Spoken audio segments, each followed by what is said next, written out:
real resources, and it's going to be very interactive today. And I'm going to be talking about Ozempic and Mounjaro versus a low carb diet, which is the real deal for sustainable weight loss. And this is going to be an unbiased, educational, informal session about this. And if you have thought about these types of medications, considered them, heard about them, definitely stay tuned for today's live stream that I'm going to have. Excuse me.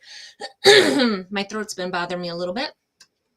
And if you know somebody who has been thinking about these types of medications, then for sure, honey, do them a favor and slide this video their way so that they can tune in or watch the replay later on so that they can get a little bit more informed about these. And if you have any questions, drop them in the chat while we're going through. It's going to be very interactive, informational. Again, this is going to be a different type of live stream because I'm going to be sharing my screen. We're going to be looking at things. It's going to be very interactive. So I'll do my best to answer any questions, address the chat area while I'm configuring things and doing things. But, kind of big disclaimer for today's episode, this episode is not meant to promote, advocate. I'm not for or against these medications, Ozempic and Mounjaro. Okay, I'm not for or against.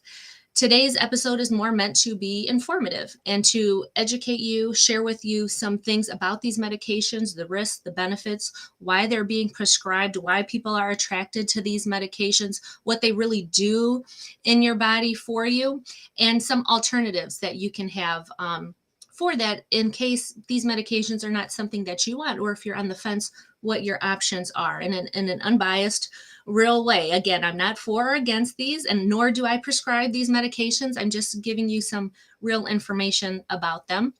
And same thing with a low carb diet. And I know people get triggered by the word diet. I'm using diet in the clinical sense, like as an order of what we prescribe to somebody to eat for a specific health reason. And low carb diet is something that's out there for people who are type 2 diabetic. So don't get triggered by the word diet because I'm not talking about starving yourself or anything like that. I'm talking about a low carb diet, and we're going to actually get into what that looks like later on as I'm going through things, and we're going to be talking about that. So I'm not trying to tell you need to be on a low carb diet. What I am showing you is the clinical data and the significance and the relation, the correlation between these medications and a low carb diet, particularly if you're looking at something that is sustainable for weight loss in particular. Okay, so we're going to get into that. If this is the first time that you're catching one of my videos, welcome. My name is Dr. Alex Rosa. I'm the founder and creator of Spice and the 90-Day Metabolic Makeover, and I'm an expert in all things intermittent fasting and metabolic health. So I teach women 40 plus how to lose fat, balance their hormones, and get it on with the lights on. And today's episode, again, to kind of reset the room here, it's Ozempic and Mounjaro versus a low-carb diet, which is the real deal for sustainable weight loss. So let's talk about these medications, Ozempic and Mounjaro, what they are. And I'm actually going to bring up a sheet that kind of shows you all these different medications that fall into this category. And they're called GLP-1 agonists, okay? All GLP-1 and even the newer Mounjaro, that's a GIP. This is a whole nother class of medications that are out there too. They work on your gut hormones. So specifically the ones that make you feel full. And they work on your liver as well, and how your liver breaks down sugars and how it releases that into your body. And it helps to slow a lot of those things down. So that way you're not as hungry all the time, and then you're not always eating all the time. Particularly with the Mounjaro, it's prescribed, right? The prescribing reason for Mounjaro is to lower A1C levels. So if you're type 2 diabetic, you'll have an A1C level drawn. We're going to get into that in a minute as well. But it's been shown to clinically lower, in all the research that's out there, your A1C level, which is how you're diagnosed with type 2 diabetes. And we're going to get into that here. So there's different reasons why. And actually, a lot of these meds are not prescribed for weight loss. They're prescribed for type 2 diabetes. So let's look into that a little bit more. So I'm actually going to share my screen here. And we're going to get into it. Which is the first one I want? This is the one I want. Okay, let me make sure I got my screen here right. Yep. So this is the list of the GLP-1 agonist drugs comparison. So as you can see, these are all the different types of drugs that are out there, okay, that are considered this, okay? And there's different dosages. Some of them are weekly, some of them are daily, some of them come in different forms, right? How you're going to give it to yourself. So is it an injection? Is it a pill? What it was technically approved for, which is diabetes, except for Wegovy, which is prescribed for weight loss in particular. Who can take it? Adults.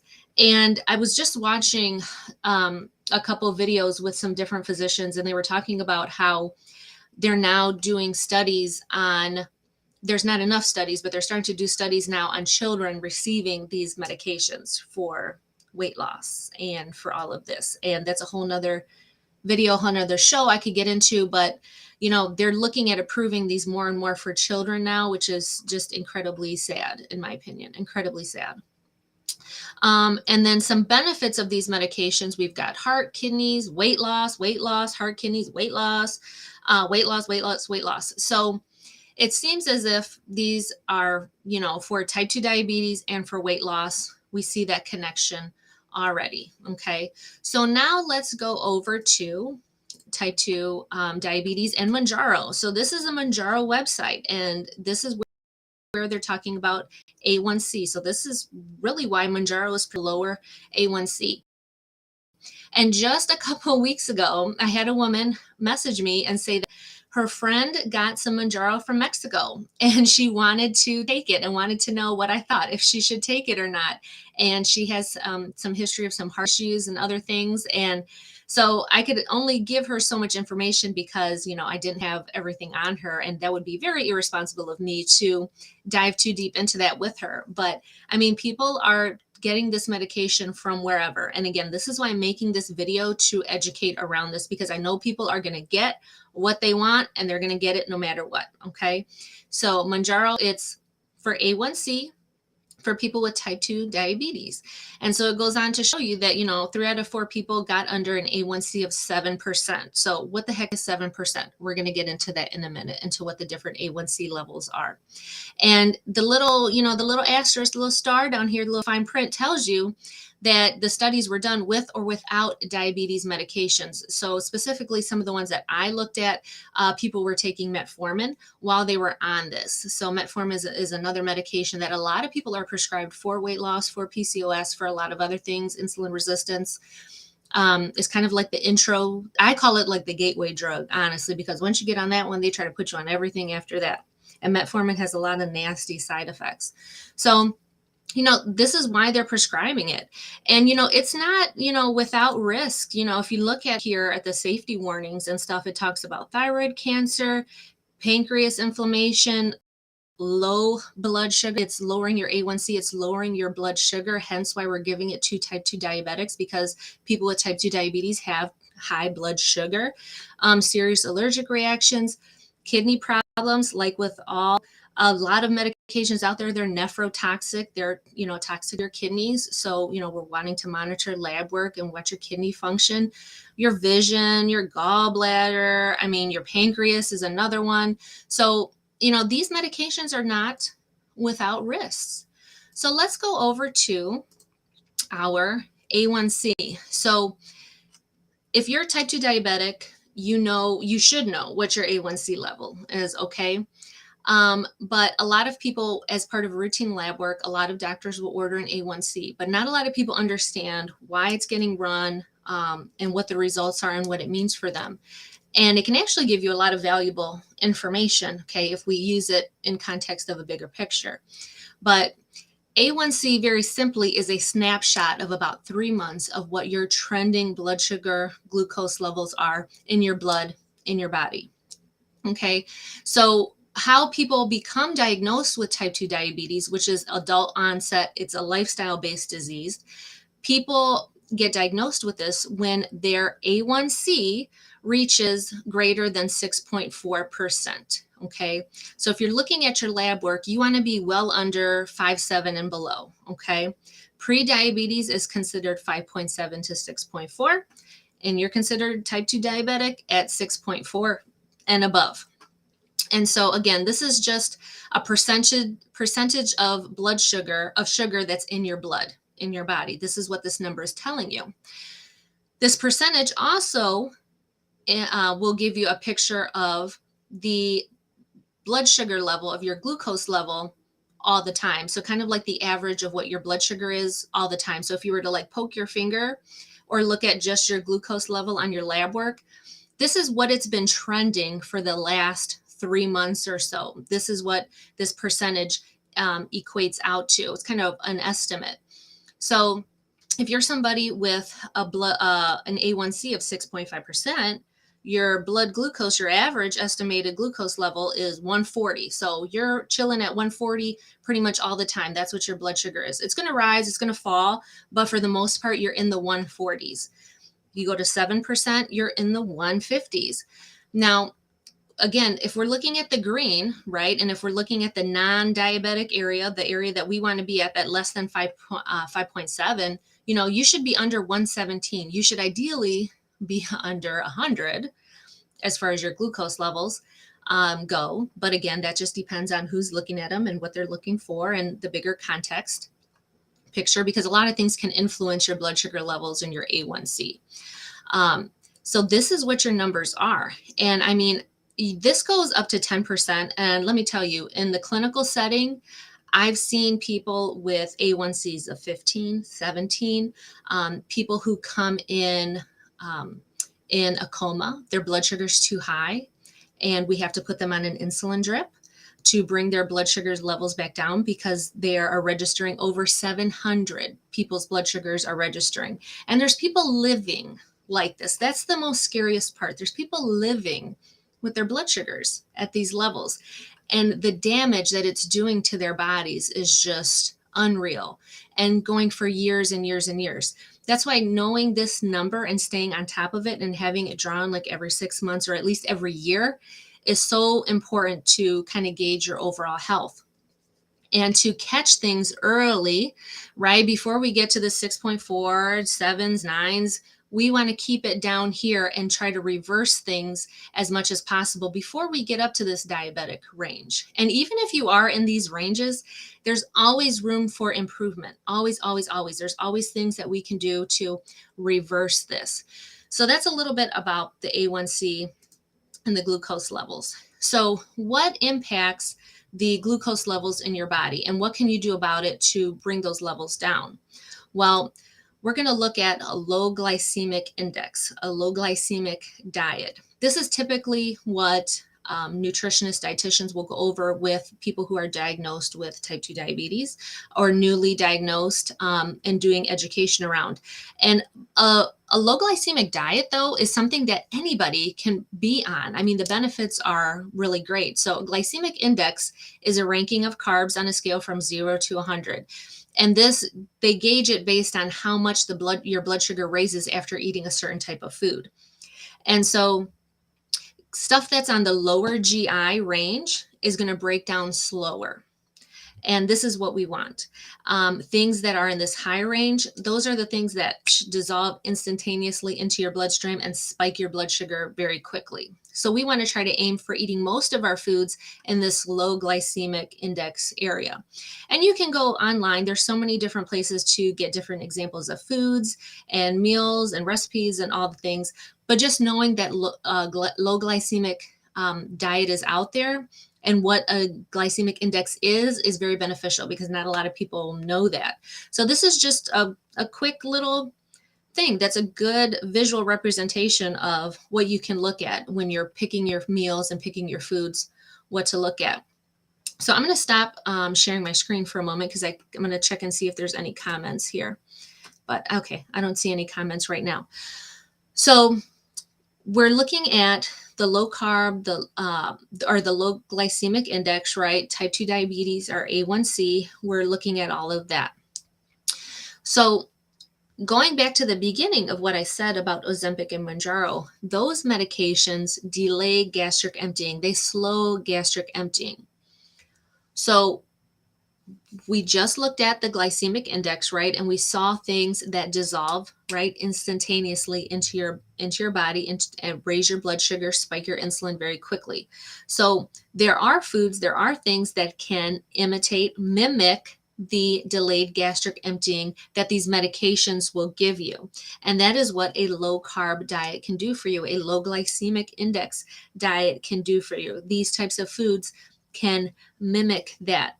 And I think that's the biggest thing to understand, is that it's very easy to take a pill, to take a shot, to achieve the same result that eating a different way, a different habit, a different lifestyle, right? It's different. And again, it just depends on what goals that you have and what you feel comfortable doing and what you feel comfortable putting into your body, and if you're okay with these medications. So if you want the delayed gastric emptying and you want to be consuming less calories and feeling full, then Ozempic and Mounjaro are a way to do it with medications. If you don't want to use medications, you can absolutely do it through a low carb diet, a low glycemic diet. You can do it through intermittent fasting, right? Things that are going to lower your insulin levels, delay gastric emptying, because with the low glycemic, low carb, you're eating the carbs that you do eat, they are very high quality. And when I teach about intermittent fasting, I always teach about eating nutrient dense foods, high volume foods. Those are foods that are full of fiber. Those take a long time to digest. Protein takes a long time to digest. Fats, good quality fats, take a long time to digest. Those are all the types of foods that you would eat if you're doing low carb, if you're doing low glycemic, if you're intermittent fasting. Those are the types of food that you would want to eat and have in your diet on the daily. And this translates over into a sustainable weight loss, a lifestyle for yourself. You know, you can't be on these medications forever. You absolutely can't. Okay. You can take them to achieve your goal, no doubt. You can take them to achieve your goal. But once you get to your goal, have you internalized those habits? Have you internalized the mindset? Have you internalized the discipline to continue that type of eating pattern and style? Because hopefully, even though you've been taking the Ozempic and the Mounjaro, somebody's been counseling you on what to eat, how often to eat, activity, all of those things that make a healthy lifestyle, that make things that are sustainable. Because again, you can't continue to take these medications for the rest of your life. Even though the drug company would love for you to take it for the rest of your life, right? They would absolutely love for you to take it for the rest of your life. But it's not, you can't, it's not sustainable. It's not healthy for your body overall to be subjecting it to those drugs. And what's happening is they're just creating more and more medications, newer, better, faster meds. So it's a never ending cycle of how fast, how quick can we get it? What new drugs can we come out with? And for some people, that's not appealing to them. They are not down with that. And so that's why I present this, this verses today in this video to really compare the two. So there's one other thing I wanted to talk about, and it is the low carb. So I know, honey, everybody talks about low carb, and I'm going to show a brief picture of this, and let me see if I have it on the right setting. Yep. So if we're looking at the whole low carb thing, this is really what you want it to look like. And this is actually very similar to how when I'm teaching clients how to put their plates together and what it should look like. You really want the majority of, a low carb diet. It's a lot of those meats, the protein, the vegetables, the nutrient dense, high volume foods are at the bottom. Those are what the majority of what you want your food to be. And then you have your fats, and then your grains are at the very, very top, because you really don't need very many of those. And a low carb diet will very much can reverse and can very much help to control your blood sugar levels naturally. Your insulin can help to decrease inflammation, because that's what causes the type 2 diabetes. It's the high inflammation, it's the obesity, it's the cholesterol, it's the insulin resistance, because your body has just been, you're just eating all of this food, highly processed, highly inflammatory food, refined carbohydrates, sugar, junk food. You're eating all of this all the time, and your body just gets numb to it. Your body just is like, I've been producing. It's kind of like when you are yelling at your kid.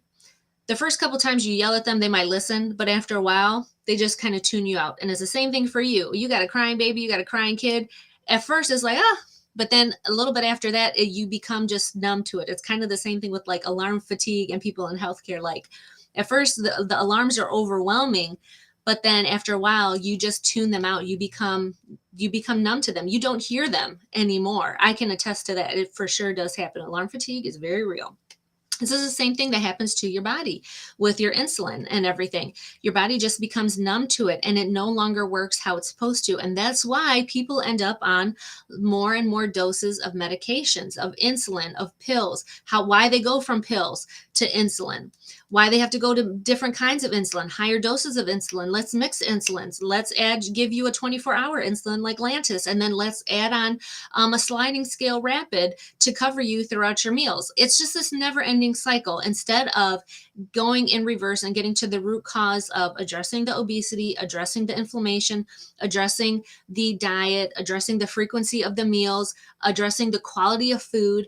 We don't go back to all of that. We just want to give it a drug and fix it, or have people think that they can just stay on these medications all the time, when reality you can't. And what type of life is that? What type of quality of life is that, to be taking pills and to be giving yourself shots for the rest of your life, and all the complications that can come from that? That's what I want you to consider and be aware of when you're thinking about this. And then let's look at, so this is something that I actually share with my clients that I work with. Let me make sure I'm sharing the correct screen. I totally am. This is actually something that I share with my clients. Low carb, keto, baking swaps, conversions that you can use for recipes. You can fit it for a low carb diet, a keto diet. So these are just some really helpful swaps that you can make in your diet that can take you from this regular, highly refined type of diet, this highly inflammatory, and switch it more to a low carb. And it's very easy. This is stuff you can find everywhere.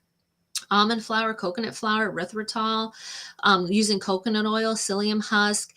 And then I even give you the conversions of, if you want to use almond flour, but the recipe calls for all purpose, this is what the conversion would be. So I go through and I list all of these because I'm very much for people cooking and making their own meals and their own food. Okay. So these are just some things that I pass along and that I give to my clients so that they can empower themselves to do this on their own. Similarly with mocktails. So I have a lot of clients that travel, they go to different events, they host events, or they're going to different conferences. And in particular, I had a client recently who found herself drinking more alcohol than she would like. And she didn't really think it was a problem, but we identified it as something that she should really cut back on. And in particular, because her cholesterol levels were high, her liver enzymes were high. And I said, we need to give your liver a break, honey. We need to give it a break, clean it out, detoxify it, get it going and get it functioning, get it humming at an optimal level. So we slowly decreased on her alcohol. And what kept coming up was the social situations. What do we do with social situations? Am I sharing the right tab? Nope, I'm not. Shoot, let me share this tab. I'm glad I caught that. So this again is 20 low carb, low sugar mocktail recipes. I gave her some options. This is the stuff that I do for my clients. I gave her some options of things that she could drink and that she could sip on so she could look cute while she was, going around to these different events. And very similarly, I had another client who was trying to get pregnant, and we were working on her blood pressure, and she did not want to disclose to people that she was trying to get pregnant and that, her blood pressure was high and she was working on some things. And she knew that at all of her family gatherings, alcohol was a big thing. And so she wanted to find a way to kind of curb that. So I implemented this with her as well so that she could still look cute, still go to the dinner, still go to the parties. She goes to different masterminds and retreats and conferences, and there's alcohol there, and she has these options now, and she can let the host know ahead of time, hey, can you make me that cucumber lime spritzer? This is what I would prefer to drink. You can call ahead and get these things, but this is really nice to have with you so that you don't feel all that pressure in the moment to be having to drink. So I thought that was really helpful. And, she's found it very helpful. A lot of my clients have. So those are just some examples of how you can, go into the whole low carb area, but still live your life and have it be sustainable. Cause that's all what we're talking about right now, right? Is what can we do for sustainable weight loss, for sustainable health, for a lifestyle?